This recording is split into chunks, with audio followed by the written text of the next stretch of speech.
My name is Allison. I am 24 years old, and 2 days before my graduate thesis was due, my father smashed my laptop against my skull. I had been working on that thesis for 18 months. Blood trickled down my temple as my mother laughed in the corner. Dad stood over me, his face contorted with rage. "Your future? That is a joke," he spat. "You do not deserve a future. You are just a leech." I never imagined my pursuit of education would end like this. If you are watching this, I would love to know where you are viewing from. Please hit subscribe and like if my story resonates with you. The journey I am about to share changed everything.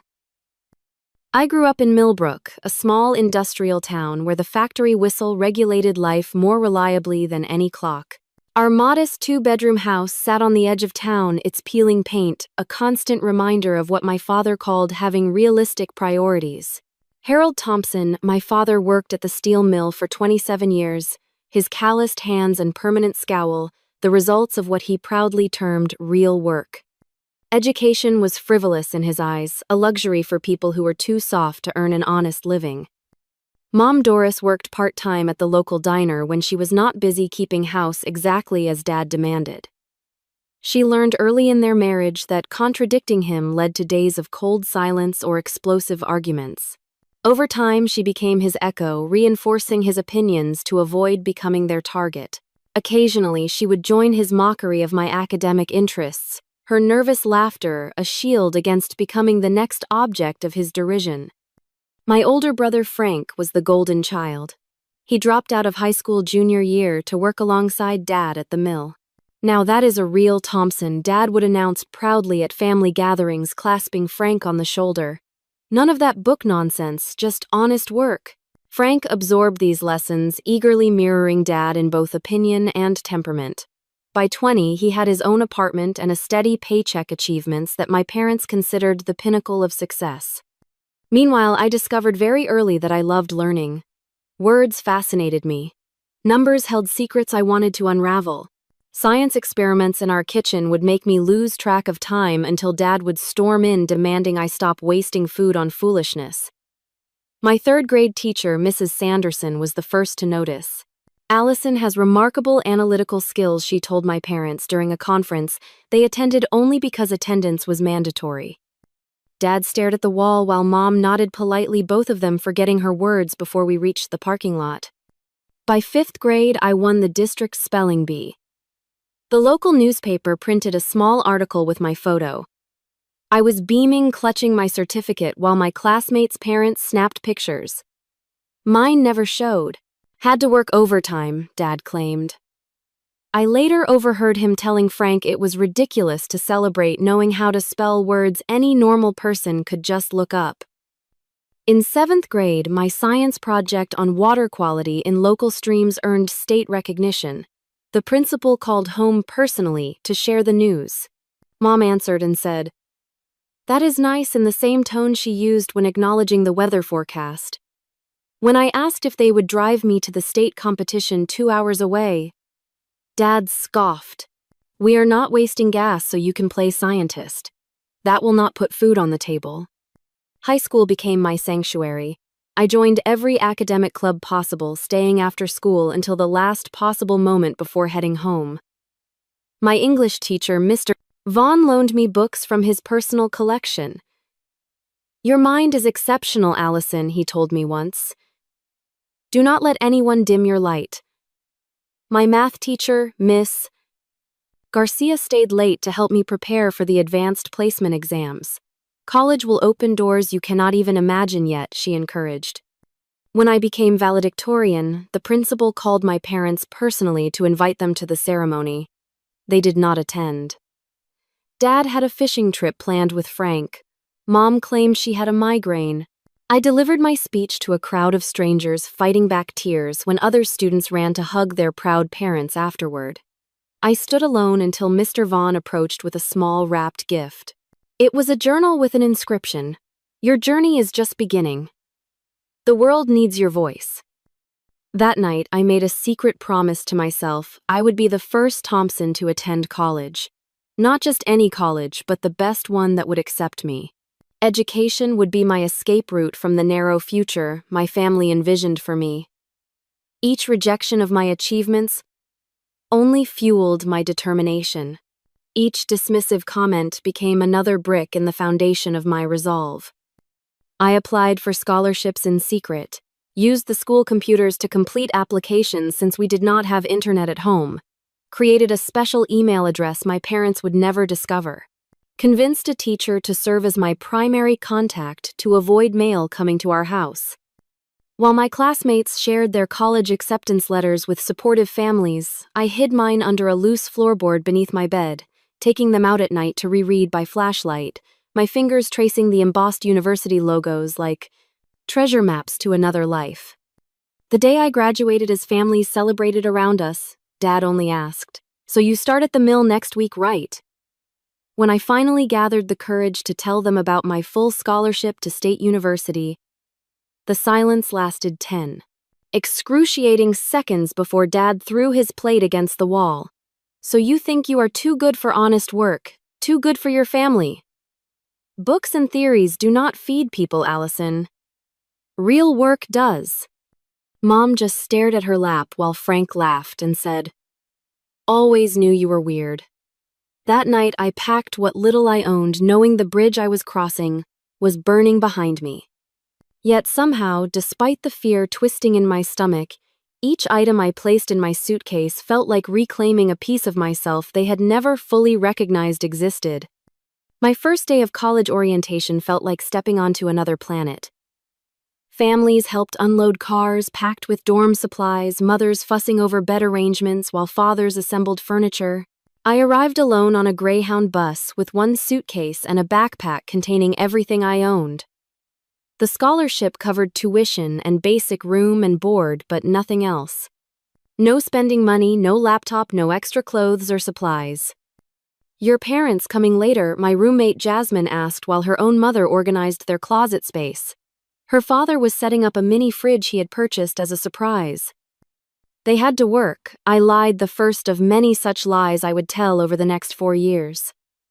The truth was too complicated, too painful to explain to these strangers whose parents hugged them goodbye with tears and proud smiles. That first semester was the hardest adjustment. Without a laptop, I spent hours in the computer lab typing papers, while other students worked comfortably from their rooms. The financial aid office helped me find a work-study position in the cafeteria, but the hours were limited and the pay barely covered essentials. I found a second job waiting tables at a diner near campus, working nights and weekends while trying to maintain the GPA required for my scholarship. 3 weeks into October, my carefully constructed budget collapsed when I developed strep throat. The clinic visit and antibiotics depleted my meager savings. With nowhere else to turn, I swallowed my pride and called home. Mom answered, her voice immediately guarded. "Is everything okay?" she asked. Meaning, are you finally giving up this college nonsense? "I am a little short on money this month," I explained. "I got sick and had some medical expenses. I was wondering if maybe I could borrow just $100 until my next paycheck." The silence stretched before Dad grabbed the phone. "Money problems already? Welcome to the real world, college girl. Maybe now you will understand what actual responsibility feels like." He hung up without another word. That night, I slept in my car for the first time, having been unable to cover both medication and my portion of the dorm utilities. Jasmine had family visiting, so I made excuses about staying with a friend to avoid embarrassment. For 2 weeks, I alternated between the back seat of my 15-year-old Honda and the 24-hour campus library, showering in the gym before classes. Nobody noticed. I became invisible, just another tired student among thousands. By Thanksgiving, most students went home for the holiday. I picked up extra shifts at the diner, earning double pay, plus generous tips from customers who felt sorry for the poor college girl working on the holiday. With those funds, I secured a tiny studio apartment off campus that cost less than the dorm. It was in a questionable neighborhood, but it was mine. Despite these hardships, I excelled academically. My professors noticed my work ethic and intellectual curiosity. "Doctor, Lewis, my introduction to psychology professor, became the first of several mentors who would shape my academic journey. After I submitted a paper analyzing the psychological impacts of economic insecurity on family dynamics, she asked me to stay after class. "This analysis shows remarkable insight," she said. "Have you considered majoring in psychology?" That conversation opened a new path. Psychology offered a framework to understand my own experiences. The more I studied family systems, attachment theory, and resilience factors, the more I recognized patterns in my own upbringing. Knowledge became more than escape. It became healing. By sophomore year, I had settled into a punishing but sustainable routine: classes in the morning library, study sessions in the afternoon, work shifts in the evening, and homework late into the night. I survived on ramen noodles, free campus event food, and the occasional meal a professor would buy me during academic discussions. I learned to find the buildings with the best heating during winter and the best air conditioning during summer to minimize my apartment utility bills. Junior year brought a research assistant position that paid better than my service jobs. Professor Harrington selected me from dozens of applicants based on my academic performance.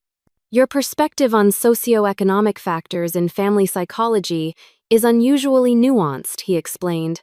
"Most students your age have only theoretical understanding of these issues." If only he knew how personally I understood them. Each theory I studied illuminated another aspect of my family dynamics. Each research paper I read gave me language for experiences I had previously only felt. By senior year, I had found my academic passion, studying how family environments impact educational achievement and psychological development.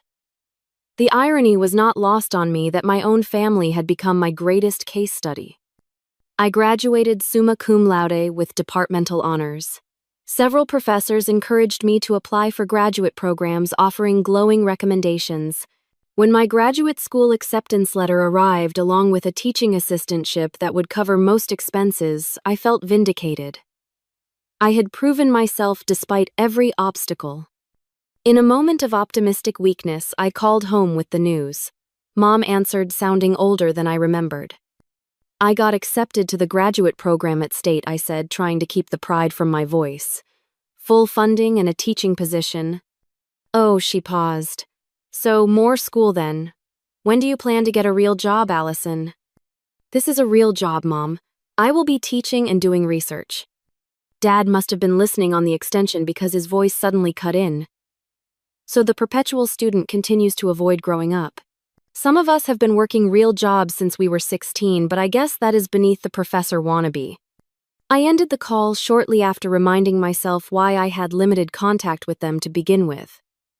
Yet, some childish part of me had still hoped for approval, for acknowledgement that what I had accomplished was worthwhile. That hope now seemed as naive as expecting water from a stone.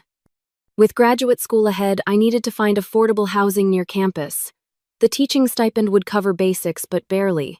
After calculating costs, I made a difficult decision. I would rent a small apartment in my hometown, 20 minutes from campus. The rent was significantly cheaper than university area housing, and I could manage the commute. I told myself it was purely financial, but perhaps some part of me still yearned for the family connection I had never truly had. Graduate school intensified everything about academic life. The coursework was more demanding, the expectations higher, the competition fiercer. Yet for the first time, I felt truly in my element. My undergraduate struggles had prepared me for this pressure in ways my more privileged classmates were just beginning to understand. My focus narrowed to family psychology, specifically the impact of parental attitudes toward education on children's academic achievement and self-concept. Each research paper I wrote circled this theme, examining it from different theoretical angles. My professors noted the unusual depth of my analysis. "Most students your age approach these topics theoretically," Dr. Westfield commented on one of my papers. "Your work shows a remarkably nuanced understanding of the lived experience." If only she knew how personal this research was to me. Every statistical correlation I studied reflected moments from my own childhood. Every case study contained echoes of my own story. I was simultaneously the researcher and the subject, though I kept this duality carefully hidden behind academic language and methodological rigor. 3 months into the program, my carefully balanced budget collapsed when my car needed major repairs. The teaching stipend barely covered rent, utilities, and food, with nothing left for emergencies. After exhausting all other options, I reluctantly called my parents. "I need a place to stay for just a month or two while I save for a new car," I explained, hating the vulnerability in my voice. "I can pay some rent help with chores, and I will be at the university most days anyway." To my surprise, they agreed with minimal argument. Dad grumbled about coming back with your tail between your legs, but Mom seemed almost pleased at the prospect of having me home. Maybe I thought naively time had softened their attitudes. Maybe seeing my dedication would finally earn their respect. The first week went surprisingly well. I set up a small workspace in my old bedroom, now used mainly for storage. I established a routine of leaving early for campus and returning late, minimizing our interaction time. Mom occasionally left plates of food in the refrigerator with my name on them. Dad limited his commentary to occasional muttered remarks about career students, but nothing directly confrontational. This fragile peace allowed me to focus on developing my thesis proposal. The topic had evolved naturally from my previous research: educational resilience in first-generation college students' family dynamics and psychological coping mechanisms. My thesis committee approved it enthusiastically, noting its potential contributions to understanding barriers to higher education access. Dr. Westfield agreed to serve as my primary advisor, providing crucial guidance and support as I developed my research methodology. The initial research phase went smoothly. I conducted literature reviews, designed survey instruments, and obtained Institutional Review Board approval for human subjects research. I scheduled interviews with 20 first-generation college students, carefully selecting participants whose experiences would provide diverse perspectives on the phenomenon I was studying. Each interview lasted 2 to 3 hours, yielding rich, qualitative data that both validated and complicated my initial hypotheses. As the work intensified, so did tensions at home. What began as subtle digs escalated into daily commentary on my obsession with schoolwork and questions about when I would join the real world. Dad took particular issue with my laptop, which represented everything he despised about intellectual pursuits. "Staring at that screen all day will rot your brain," he would announce, deliberately turning on the television to maximum volume whenever I was working. "People who type for a living are just pretending to work." Mom adopted her familiar pattern of passive reinforcement. "Your father just wants what is best for you," she would say, after particularly harsh comments. Maybe a nice office job would be better than all this stress.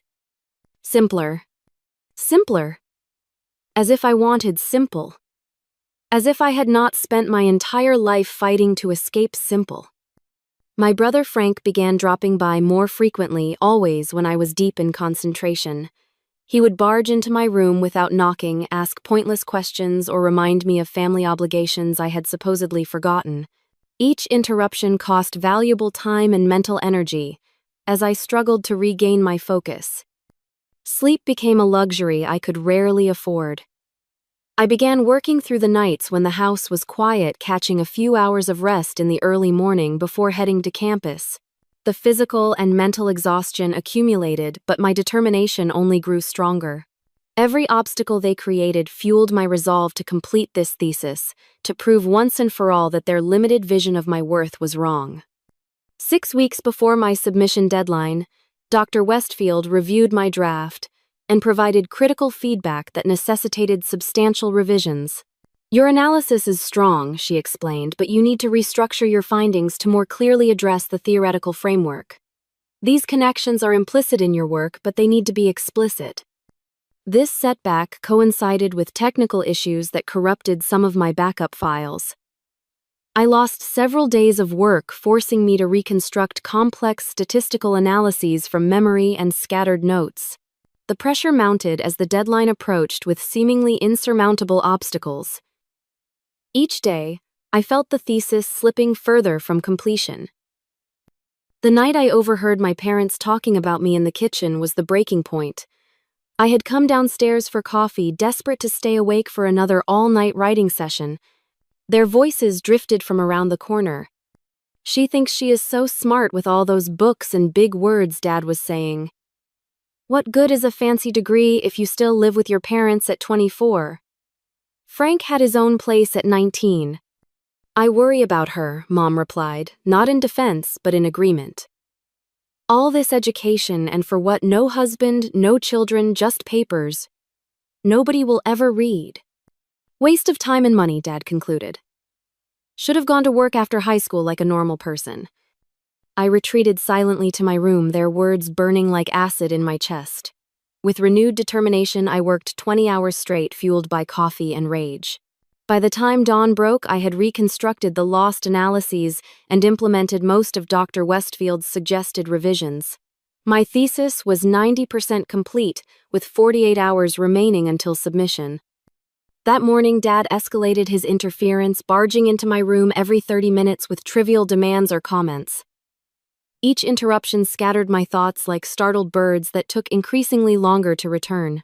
Mom contributed by insisting I take breaks to eat meals I did not want or help with household tasks that suddenly could not wait. "Your thesis will still be there tomorrow," she said dismissively when I explained the deadline. "Family comes first." The final 24 hours became a battle of wills.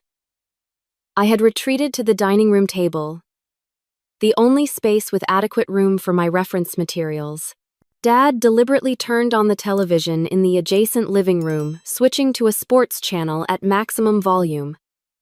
When I asked him to lower it, he launched into a tirade about ungrateful children and his house, his rules. I worked through the night completing the final revisions as sunlight began filtering through the curtains. Just formatting and one last proofread remained. The submission deadline was noon. I was exhausted but triumphant, knowing I had overcome every obstacle they had placed in my path. The thesis was good. Not just adequate, but genuinely insightful work that made meaningful contributions to my field.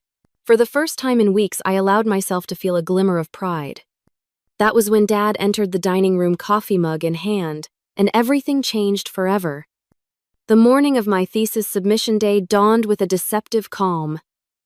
Birds chirped outside my window as sunlight filtered through the cheap blinds. I had been awake for nearly 36 hours straight, sustained by black coffee and sheer determination. My eyes burned from staring at the screen, but a sense of accomplishment overshadowed the exhaustion. Just a few more hours and 18 months of work would culminate in my thesis submission. The house was quiet as I tiptoed to the kitchen for my 5th coffee refill. The digital clock on the microwave showed 7:06 a.m., less than 5 hours until the noon deadline. I just needed to complete the final proofread, format the references according to academic standards, and prepare the submission package. Barring disaster, I would finish with time to spare. I had set up my workspace on the dining room table the previous evening after Dad commandeered the living room for a basketball game at full volume. My references and notes were spread in careful piles, each representing sections of my thesis. My laptop, an aging model I had purchased secondhand with my teaching stipend, hummed steadily as it processed the large document. The first sign of trouble came at 7:30 a.m., when Dad emerged from the bedroom. Normally, he did not wake until after 8 on his days off. His early appearance immediately set off warning bells in my mind. He stood in the kitchen doorway, observing my work setup with narrowed eyes. "Still playing student, I see," he commented, his voice carrying that familiar tone of dismissal. "Normal people are heading to work right about now." I bit back the retort that formed instantly in my mind. Just a few more hours. Do not engage. Do not give him an excuse. "Good morning, Dad," I said instead, keeping my voice neutral. "I will be done soon. My submission is due at noon." He grunted, moving to the coffee maker. Submission. Fancy word for homework. When I was your age, I was already supporting a family. The familiar comparison hung in the air. I had heard some version of this statement hundreds of times throughout my life. Today, it barely registered as I continued reviewing my methodology section. Mom appeared next, her hair still in curlers. She surveyed the dining room table with pursed lips. "All these papers everywhere," she commented. "We need to set the table for breakfast." "I just need a few more hours," I explained, trying to keep the desperation from my voice. "This is due today." "It is the culmination of 2 years of work." Work, Dad scoffed from the kitchen. "Typing is not work. Try carrying steel beams in 100-degree heat. That is work." Mom placed her hand on my shoulder in what might have appeared supportive to an outside observer, but I recognized the subtle pressure in her fingers. "Surely you can take a short break for family breakfast. We hardly see you anymore." The irony of this statement was not lost on me. For weeks, they had complained about my presence, about my laptop, about my papers cluttering their space. Now suddenly, family togetherness was a priority precisely when my deadline loomed largest. "I really cannot stop right now," I said firmly. "The formatting is extremely precise, and I need to concentrate." Dad appeared in the doorway, coffee mug gripped tightly. "Your mother asked you to clear the table for breakfast." It was not a request. The dangerous edge in his voice was one I recognized from childhood. A tone that preceded punishments and explosive anger. Still, I could not yield. Not today. Not with everything at stake. "I will eat later," I offered as compromise. "You and Mom can use the kitchen counter. I just need to finish this." His face darkened. "Ungrateful. That is what education does. Makes kids think they are too good for family meals. Too important to follow house rules." Mom interjected with her usual peacekeeping attempt. "Harold let her finish her school project. She can join us after." But her words lacked conviction, and we all knew it. Dad slammed his mug down, coffee sloshing over the rim. "Project. She is 24 years old, playing with school projects while real adults work for a living." I tried to tune out his voice, focusing intently on my screen. "Just keep working. Do not engage." Every minute of distraction was a minute lost, and the deadline was immovable. At 9:30, Frank arrived unannounced. His visits had become suspiciously frequent during my thesis completion phase, always timed to periods of intense concentration. He burst through the front door without knocking, his booming voice shattering my focus. "Family breakfast, Mom told me you were cooking, Dad," he announced, dropping his keys loudly on the counter. He peered over my shoulder at my laptop. "Still writing that paper. Thought you would be done by now?" "Thesis," I corrected automatically. "And yes, I am finishing it today." Frank laughed. "Thesis, paper, homework, whatever. Same thing, right? Hey, did I tell you guys I got that promotion at the mill supervisor now? Full benefits, pension, the works." Dad beamed with the pride he had never once directed toward my achievements. "That is my boy. Real work, real rewards. None of this degree nonsense that never ends." The contrast was so stark, so painful, that I had to physically restrain myself from reacting. I took a deep breath and returned to my citations, determined to maintain focus, despite their deliberate provocations. The next 2 hours passed in a blur of passive, aggressive comments, deliberate noises, and thinly veiled hostility. Mom repeatedly entered the dining room to dust surfaces that did not need dusting. Dad increased the television volume every 15 minutes until it reached absurd levels. Frank engaged in loud phone conversations directly behind my chair. By 11:30, my nerves were frayed to breaking point, but triumph was within reach. The thesis was formatted correctly, citations verified, abstract polished. All that remained was the final save and submission through the university portal. I was actually going to make it despite everything. That was when the internet connection failed. I stared at the error message in disbelief. No connection available. I checked my phone. No service there either. With mounting dread, I walked to the living room where Dad sat watching television with perfect internet connectivity. "The internet is out in the dining room," I said, struggling to keep my voice steady. "I need to submit my thesis in the next 30 minutes. can you check the router? He did not look away from the screen. Internet working fine for me. But it is not working on my laptop or my phone, I explained, panic rising. Please. This is critical. I have to submit by noon. He turned slowly, his expression unreadable. Funny how these emergencies always revolve around your schoolwork. Never seem to have technical problems when it is time to help your mother with chores. The realization dawned with sickening clarity. Did you do something to the internet? A small, satisfied smile played at the corners of his mouth. My house, my internet? Maybe I put on parental controls. Maybe the dining room is a no-computer zone now. Blood rushed to my face as anger and desperation collided.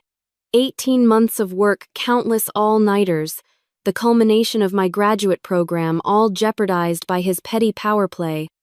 I need to submit this thesis, I said, my voice shaking with the effort of restraint. This is my future, Dad. He laughed, then a sound utterly devoid of humor. Your future, that is a joke. He stood up, suddenly looming over me. What future does endless schooling give you? Frank has a house, a promotion, a real life. What do you have? A stack of papers nobody will read and student debt. Mom appeared in the doorway, drawn by the escalating voices. Instead of intervening, she stood silently, her presence tacit approval of his behavior. I need to get this submitted, I repeated, moving toward the router on the shelf.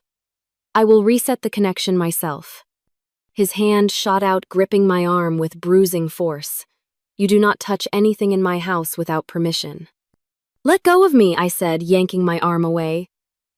This is insane. I just need internet access for 5 minutes to submit my work. Your work, he sneered. You mean your excuse to avoid real responsibility, your high and mighty education that makes you think you are better than us. Decades of suppressed rage and hurt suddenly crystallized into clarity. This has never been about my education, I said. The realization breaking through like sunlight. This has always been about your insecurity. You are threatened by the fact that I chose a different path. His face contorted with fury. You ungrateful little... And that was when I committed the unforgivable sin in our household. I interrupted him. No, I am not ungrateful. I am ambitious. I am determined. And I am not going to let you sabotage my future because you do not understand it.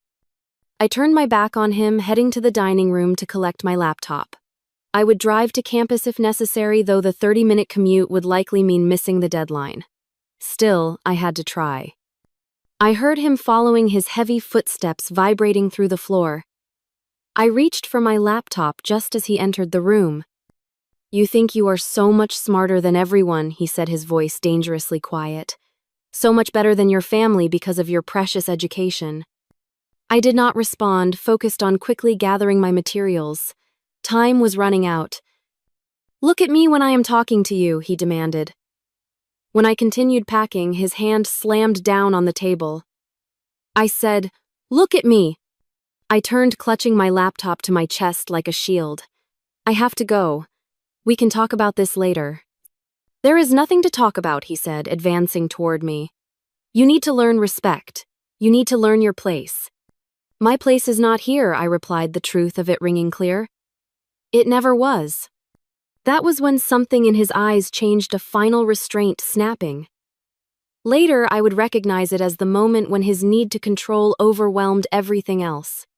In that instant, he was no longer my father, but simply a man who could not bear to be defied. Your future, he repeated, his voice eerily calm. That is a joke. His hand shot out toward my laptop. Time seemed to slow as his fingers closed around the edge of my laptop. For a bizarre moment, I thought he might just take it away, hide it, until the deadline passed, a childish punishment for my perceived insolence. I could not have imagined what came next. With a strength born of decades of physical labor and incandescent rage, he wrenched the laptop from my grasp. I watched in disbelieving horror as he raised it high above his head. Our eyes locked for a fraction of a second. There was no hesitation in his, no moment of paternal reconsideration, just cold, deliberate fury. The laptop came down with brutal force against the side of my head. The impact exploded through my skull like a gunshot. Pain bloomed instantly bright and searing. The corner of the device struck just above my right temple, and I felt the skin split open. Warm wetness began trailing down my face. The blow sent me staggering backward until my shoulders hit the wall. My vision blurred, darkening at the edges. Through the disorientation, I saw my laptop hit the floor, the screen separating from the keyboard with a sickening crack of plastic and electronics. 18 months of work shattered in an instant. "You do not deserve a future," Dad snarled, standing over me as I slid down the wall. "You are just a leech." The most shocking sound came next. Laughter.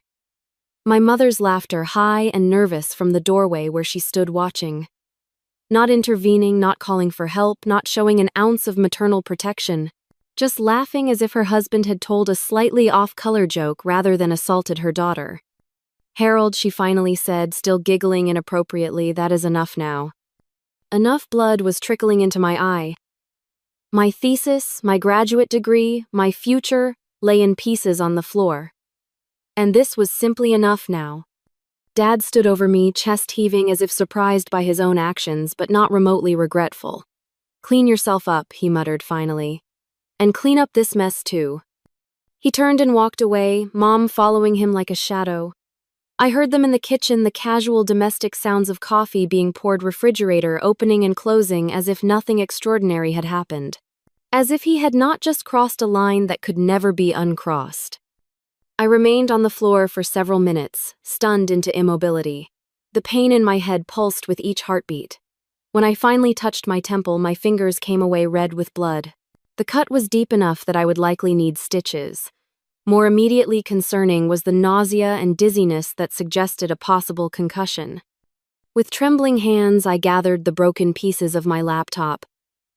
The screen hung by a single wire from the keyboard. The case was cracked, fragments of plastic scattered across the floor. I tried pressing the power button, but there was no response, not even a flicker of life. The machine that contained my entire academic career was dead. My thesis. The deadline. Panic shot through me, temporarily overriding the physical pain. I needed to retrieve my data somehow. There had to be a way. I stumbled to the bathroom, needing to assess the damage to my head before anything else. The mirror revealed a gash about an inch long above my right temple, still bleeding freely. My eye was already beginning to swell, and tomorrow would showcase an impressive bruise. I pressed a clean washcloth against the wound, applying pressure to slow the bleeding. Concussion symptoms were setting in stronger now. The bathroom light seemed painfully bright, and when I moved my head too quickly, the room spun alarmingly. I knew I should probably go to an emergency room, but the thesis deadline loomed larger than my physical well-being. Noon. It was already past 11. Less than an hour remained. I returned to the dining room, washcloth still pressed to my head. Frank had appeared at some point and was sitting at the table scrolling through his phone with casual indifference. "Dad really got you good," he remarked without looking up. "Should have known better than to talk back." The casualness with which he acknowledged the assault without condemning it was perhaps more chilling than the attack itself. This was normal to them. This was acceptable. "I need to get my thesis files off this laptop," I said, ignoring his comment. "Do you have a computer I can use? I have to submit by noon." He laughed. "Still worried about homework after Dad just knocked you into next week? Your priorities are messed up, sis." "Please," I said, hating the pleading in my voice but desperate enough to beg. "This is my graduate thesis. Everything I have worked for. I just need to access the files." He finally looked up, shrugging. "Sorry. Left my laptop at home. Besides, that thing is toast. No way you are getting anything off it." I knew he was right. The damage was catastrophic. Still, I had to try. With shaking hands, I gathered the broken pieces and my bag. Blood continued seeping through the washcloth, but I had no time to deal with it properly. I needed to leave. Mom appeared in the doorway as I was preparing to go. "Where do you think you are going?" she asked, as if I were a teenager breaking curfew rather than an injured adult. "To the hospital and then to campus," I replied, not looking at her. I could not bear to see the woman who had laughed while I bled. "Your father is still upset," she said, her voice lowered. "Maybe you should wait until he calms down. Apologize for provoking him." The absurdity of her suggestion struck me like a second blow. Apologize. For what? For pursuing education. For expecting basic human respect. For having my skull split open by my own father. "I am not apologizing," I said, my voice steady despite everything. "And I am not staying here another minute." "Do not be dramatic, Allison," she sighed. "It was just a little argument that got out of hand. Family disagreements happen." "This was not a disagreement, Mom. This was assault." Her face hardened. "Now you are just being ridiculous. Your father would never—" "He just did." I gestured to my bleeding head. "Look at me. Look at what he did." She glanced at my injury with clinical detachment. "You probably need a few stitches. I can drive you to the urgent care after lunch." After lunch. As if we were discussing a minor inconvenience rather than a traumatic attack. As if my thesis deadline and potentially my entire academic future were not evaporating with each passing minute. "I am leaving," I repeated, gathering my belongings. "And I am not coming back." Dad's voice boomed from the living room. "If you walk out that door, do not bother coming back. Ungrateful children do not get second chances in this house." Mom gave me a look that somehow managed to be both pleading and accusatory. "See what you have started. Just apologize. And this will all blow over." In that moment, I saw with perfect clarity the dynamic that had shaped my entire life. The enabler and the aggressor working in seamless tandem to maintain a system of control through fear and manipulation. I had been trying to escape it since childhood, but some lingering hope for parental love had kept me tethered to their toxic orbit. "No more." "Goodbye, Mom," I said quietly, moving past her toward the door. "You will regret this," she called after me. "When your fancy education leaves you alone with no family, you will regret choosing books over blood." I did not respond. There was nothing left to say. With my broken laptop clutched against my chest, and blood still trickling down my face, I walked out the front door into the blinding sunlight of a future suddenly unmoored from everything I had worked toward. The dizziness hit me hard as soon as I reached my car. Concussion symptoms were intensifying, making it difficult to focus. I sat behind the wheel trying to organize my thoughts through the pain and disorientation. The thesis deadline. The head wound. The shattered laptop. Everything was falling apart simultaneously. I checked my phone. 11:40. No time to get to campus before the noon deadline. No way to recover my files from the destroyed computer. No option to request an extension without documentation of the emergency. The culmination of my graduate work was slipping away, while blood continued seeping through the washcloth pressed to my temple. For perhaps the first time in my life, I had no plan, no backup strategy, no clear path forward. I started the car anyway, pulling away from the house where I had endured 2 decades of systematic undermining and emotional abuse, culminating in this final, unforgivable act of violence. I had no destination in mind as I drove away, only the certainty that I could never return.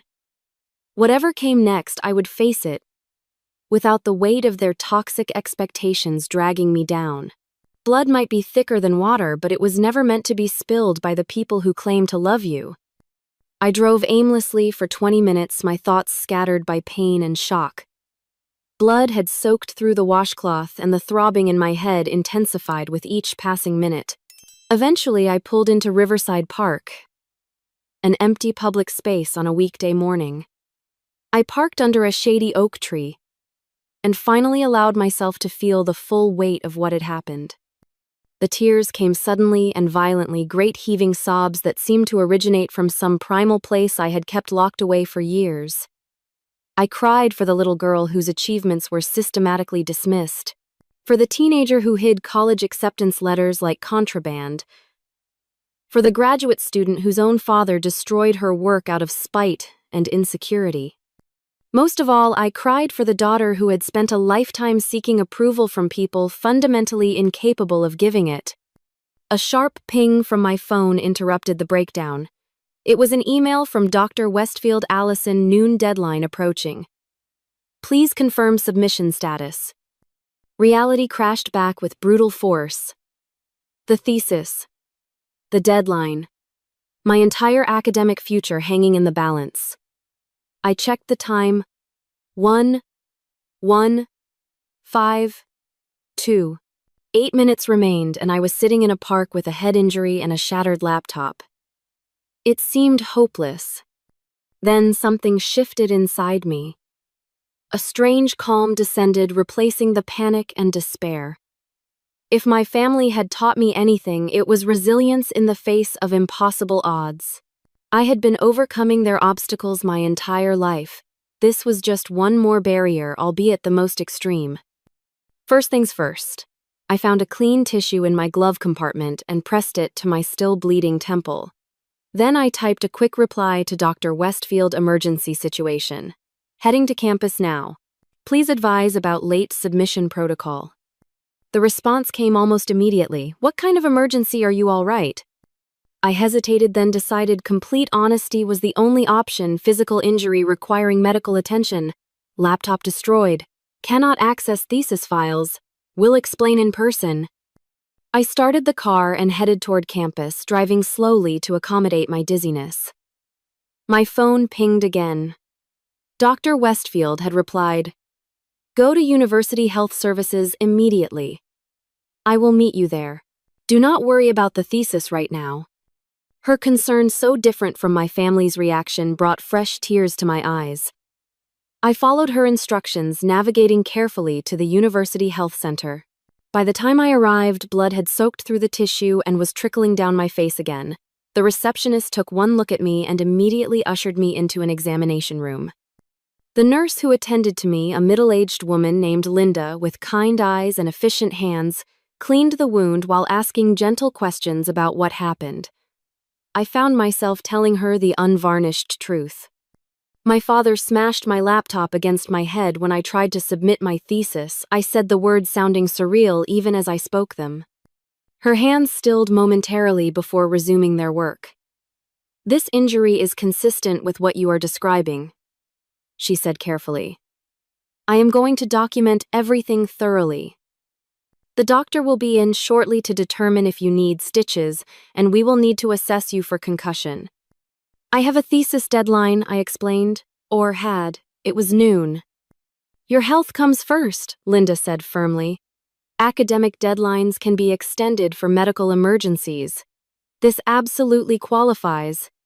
Dr. Westfield arrived while the doctor was examining me. She took one look at my injury and her professional composure cracked slightly. "My God, Allison," she breathed. "What happened?" The doctor, who had just confirmed I had a mild concussion and needed 4 stitches, looked up. "Are you her professor?" Dr. Westfield nodded. "Thesis advisor." "Your student has sustained a significant head injury," he explained. "Concussion protocols need to be followed. No screens, limited cognitive strain for at least 48 hours. Of course, she agreed immediately. "The deadline is completely waived. We can discuss extensions once she has recovered." While the doctor prepared to stitch my wound, Dr. Westfield pulled a chair beside the examination table. "Allison, the nurse mentioned something about your laptop being used as a weapon. Can you tell me what happened?" For the second time that day, I recounted the events leading to my injury. Dr. Westfield listened without interrupting her expression, growing increasingly concerned. When I finished, she took a deep breath. "First, your thesis is not lost," she said. "You sent me a draft 2 days ago, remember? We have that version at minimum." Relief flooded through me. In the chaos, I had forgotten about that email. "Second," she continued, "the university has protocols for situations like this. What happened to you is assault, and we need to report it. The campus police office is just next door. Would you be willing to speak with them after your medical treatment is complete?" I hesitated. Filing a police report against my own father seemed like crossing a line from which there could be no return. Then again, he had already crossed an irreversible line by attacking me. Yes, I decided. I will report it. The next few hours passed in a blur of medical procedures and official statements. The doctor stitched my wound while explaining concussion care guidelines. A campus police officer took my statement, photographed my injury, and documented the remains of my shattered laptop as evidence. The student services coordinator arranged emergency temporary housing in a graduate apartment complex, since returning to my parents' home was clearly not an option. Throughout it all, Dr. Westfield remained by my side, advocating on my behalf with various university departments. She helped me secure an emergency extension for my thesis submission and arranged for IT services to attempt data recovery from my damaged laptop. The graduate school dean has approved a 2-week extension given the circumstances, she informed me as we sat in the student services office. And the IT department believes they may be able to recover your files from the hard drive, which seems intact despite the external damage. "I do not know how to thank you," I said, overwhelmed by her support. "You do not need to thank me," she replied firmly. "This is what academic communities are supposed to do. Support each other. What happened to you is unconscionable, and ensuring you can complete your work despite it is the bare minimum we can offer." Her words struck a profound chord. Support. Community. Concepts so foreign to my family experience that they seemed almost mythical. Yet here they were manifesting in practical assistance when I needed it most. By late afternoon, the immediate crises had been addressed. My wound was treated, the police report filed, emergency housing secured, and academic accommodations arranged. The IT department had taken my laptop, promising to attempt data recovery overnight. I was instructed to rest and follow concussion protocols, which meant no reading or screen time for at least 24 hours. As Dr. Westfield walked me to my temporary housing, she asked a question that caught me off guard. "Allison, is this the first time your father has been physically violent with you?" "Yes," I answered truthfully. "The emotional abuse has been constant, but this was the first physical attack." She nodded thoughtfully. "I suspected as much from your research focus. Many scholars in family psychology are drawn to the field through personal experience." Her perceptiveness was unsettling yet validating. "Is it that obvious?" "Only to someone familiar with the patterns," she assured me. "Your insight into family dynamics has always seemed unusually nuanced for someone your age. Now I understand why." We reached the apartment building, and she helped me get settled in the simple but comfortable emergency housing unit. Before leaving, she placed a business card on the counter. "This is the contact information for the University Counseling Center," she explained. "They have crisis counselors available 24/7. Please consider calling them. What you have experienced is traumatic, and processing it with professional support would be beneficial." After she left, I sat on the edge of the unfamiliar bed, physically and emotionally exhausted. The events of the day seemed dreamlike in their intensity and surrealism. My head throbbed despite the pain medication, and my thoughts kept circling back to the moment when metal and plastic crashed against bone, when blood ran down my face while my mother laughed. I picked up Dr. Westfield's card and the phone.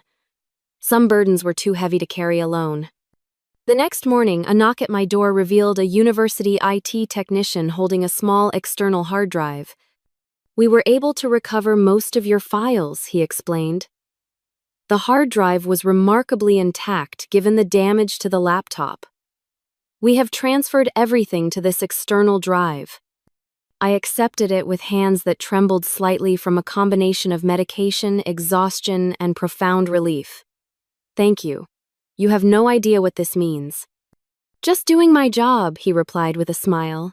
"The tech department wishes you a speedy recovery." Once he left, I connected the drive to the loaner laptop provided by student services. There it was, my thesis intact, except for the final few edits I had made the morning of the incident. Compared to what could have been lost, this was a miracle. Despite the concussion protocols advising against screen time, I spent the next several hours completing the final formatting and revisions. My head pounded and my vision occasionally blurred, but determination overrode physical discomfort. By late afternoon, I submitted the completed thesis through the university online portal. The confirmation email arrived moments later, thesis received. Submission recorded. Those 5 words represented victory over every obstacle my family had placed in my path. Despite their efforts to derail my education, despite the physical violence and emotional abuse, despite the destruction of my property and the injury to my person, I had succeeded. The thesis was submitted. The degree requirements would be fulfilled. The future they claimed I did not deserve was still mine to claim. As I closed the laptop, a profound realization settled over me. The family that should have supported me had tried to destroy me instead. Yet their very opposition had forged the resilience that allowed me to overcome the damage they inflicted. The ultimate rebellion against their negativity was not anger or retaliation, but success on my own terms. With that thought, I picked up the phone again, this time to call the university legal office about filing a restraining order. Some bridges needed to be not just crossed but burned completely to prevent any possibility of return. My parents had made their choice. Now I was making mine. The physical healing began with 4 stitches above my right temple. The wound closed neatly, leaving a small scar that would fade but never completely disappear. In a way, it seemed fitting. A permanent, visible reminder of the moment that severed my final connection to my family of origin. The concussion symptoms persisted for nearly 3 weeks. Headache, sensitivity to light, occasional dizziness, all gradually diminishing as my brain recovered from the trauma. University health services monitored my progress with weekly appointments, and the campus counseling center became a fixture in my routine, with twice-weekly sessions helping me process not just the assault, but the lifetime of emotional abuse that preceded it. My thesis defense was postponed by a month to accommodate my recovery. When the day finally arrived, I stood before my committee with a confidence born of surviving the worst and continuing anyway. The questions were challenging but fair, my responses clear and well-reasoned. At the conclusion, Dr. Westfield announced what I had scarcely dared to hope for: highest honors. Unanimous decision. Those words echoed in my mind as I walked across campus afterward. Highest honors. After everything, I had not just succeeded but excelled. The validation was sweet, but more important was the internal knowledge that I had persevered against extraordinary obstacles. No external recognition could match the strength I had discovered within myself. The restraining order against my parents was granted without contest. They did not appear at the hearing, sending, instead, a brief statement through their lawyer claiming I had always been prone to exaggeration and attention-seeking behavior. The judge reviewed the medical records, police report, and photographs of my injury before declaring their response concerning in its dismissiveness of documented assault. The order was approved for the maximum duration with provisions for extension if necessary. As spring turned to summer, unexpected news arrived from the university. The department had an opening for a research assistant position that came with a modest stipend and campus housing for the upcoming academic year. Dr. Westfield had recommended me. Your thesis has attracted attention from several faculty members, she explained when I met with her to discuss the opportunity. The intersection of family dynamics, educational resilience, and first-generation student experiences is increasingly relevant to our institutional goals. We would like you to continue and expand this research. The position would allow me to remain in the academic environment, where I had found support and purpose, while establishing my independence on firmer footing. I accepted immediately. 2 months after the assault, as I was settling into my new campus apartment and research role, an unexpected visitor appeared at my office door. Frank stood awkwardly in the hallway, looking simultaneously defiant and uncertain. "Can we talk?" he asked, his usual bravado notably absent. I hesitated, my hand instinctively rising to the faint scar on my temple. "That depends on what you want to say." He flinched slightly at the gesture. I am not here to defend them, he said quickly. What Dad did was wrong. Really wrong. The admission shocked me into silence. Frank had always been our father's echo, reinforcing every criticism, amplifying every dismissal of my choices. Mom and Dad told everyone you fell and hit your head on the table, he continued. But I saw the broken laptop. I know what really happened. And you are just now acknowledging this. 2 months later, he looked down. I should have said something that day. Should have stopped him or helped you afterward. I know that. The apology was implicit rather than stated outright, typical of the emotional constipation that characterized my family's communication style. Still, it represented a significant departure from our previous dynamic. Why are you here, Frank? I asked directly. I got you something, he said, reaching into his jacket pocket. He produced a small box which he placed on my desk, to replace what was broken. Inside was a new laptop significantly nicer than the second-hand model that had been destroyed. The gesture was simultaneously touching and insufficient, a material solution to a problem that ran bone deep. Thank you, I said carefully, but a laptop does not fix what happened. I know, he admitted. Nothing really fixes it. Dad crossed a line that day. Mom too, with her reaction. He paused, seeming to struggle with his next words. I have been thinking a lot about how they treated you compared to me. How they always made your achievements seem worthless, while praising me for basic stuff. It was not fair. Coming from Frank, this acknowledgement was seismic. He had benefited his entire life from the uneven distribution of parental approval. Recognizing it required a level of self-reflection I had not thought him capable of. No, it was not fair, I agreed. But it shaped who I am, for better or worse. Mostly better, looks like, he said, glancing around my university office with what seemed like genuine admiration. You made it despite them. Maybe even because of them in some weird way. His insight surprised me. Perhaps he was more perceptive than I had given him credit for. Will you keep in touch? He asked, as he prepared to leave. Not with them, just with me. I would like to know how you are doing. I considered the request carefully. Frank had been complicit in the family dynamic that culminated in violence, but he was also a product of that environment, shaped by the same forces that had nearly broken me. We can try, I offered, slowly. It was a small opening but significant. The ability to selectively reconstruct family connections on my own terms was a form of power I had never possessed before.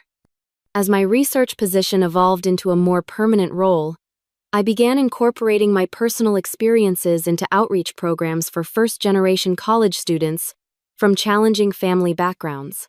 Without sharing the specific trauma, I could connect with students facing similar obstacles: parental disapproval, lack of support, active undermining of educational goals.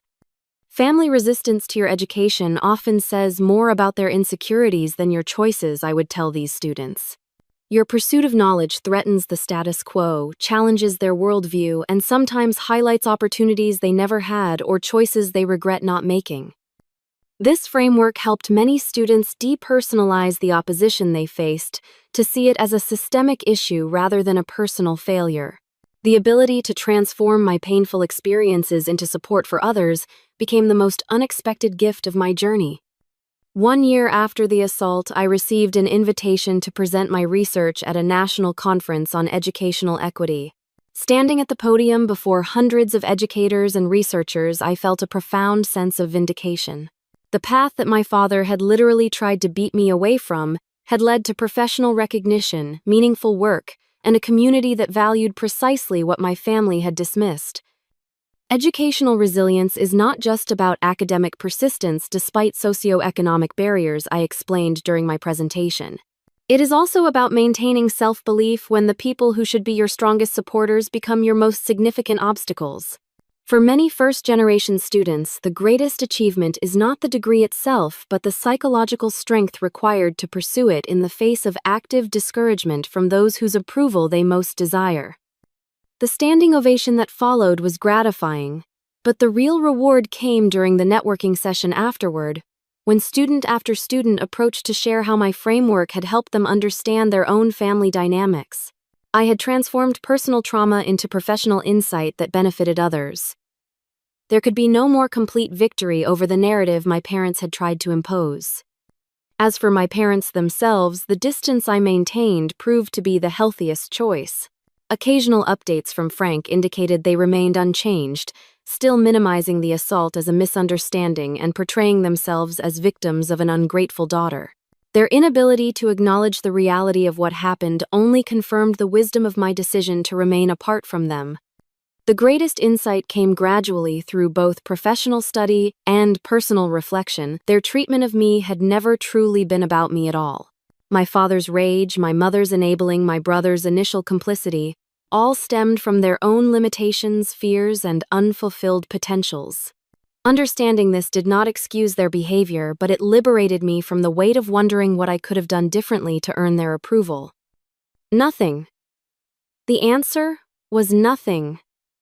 Because their disapproval was never about my choices or achievements. It was about what those achievements reflected back to them, about their own lives. My success became a mirror they could not bear to look into, so they tried to shatter it instead. In breaking away, I found the freedom to define family on my own terms. The colleagues who supported me through crisis, the students who shared their similar journeys, the mentors who recognized my potential when my parents could not, these people became my chosen family, connected not by blood but by mutual respect, shared values, and genuine care for each other's well-being. 2 years after the laptop incident, I stood in my new apartment hanging the framed copy of my graduate degree on the wall. The small scar on my temple had faded to a thin silver line visible only if you knew exactly where to look. Like so many aspects of that day, it had diminished but not disappeared, integrated into who I had become, rather than defining me. My phone chimed with a message from Dr. Westfield Curriculum Committee, approved your proposed course on family dynamics and educational resilience for next semester. Congratulations, Professor Thompson. I smiled at the title. Professor Thompson. The future my father had claimed I did not deserve was now undeniably mine. Not despite his cruelty, but because of how it had forged me. Every obstacle they placed in my path had ultimately strengthened my resolve, every dismissal had deepened my determination. The most profound lesson of my journey was not about family trauma or academic resilience, though these were significant. The deeper truth was about the human capacity to transform pain into purpose, to alchemize the lead of rejection into the gold of self-actualization. We cannot control the families we are born into, but we can choose the people we become and the families we create for ourselves. Have you ever had to overcome opposition from people who should have supported you? How did you find the strength to pursue your dreams despite their discouragement? I would love to hear your stories in the comments below. If this narrative resonated with you, please like, subscribe, and share it with someone who might need to hear that their worth is not determined by those who fail to see it. Thank you for listening to my journey, and remember that sometimes the greatest gift toxic people give us is showing exactly what we do not want to become.